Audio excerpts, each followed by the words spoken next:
You have to bear with me. I just cut and paste the wrong I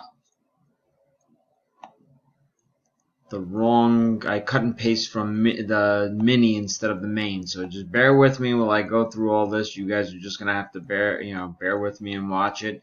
I'm gonna cut and paste the proper names into this drawing. So let's open this up.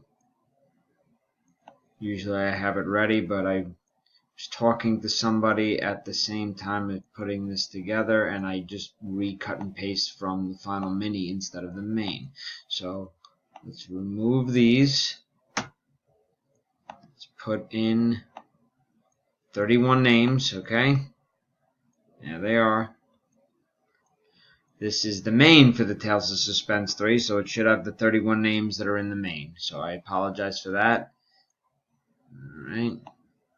Let's roll the 3 dice.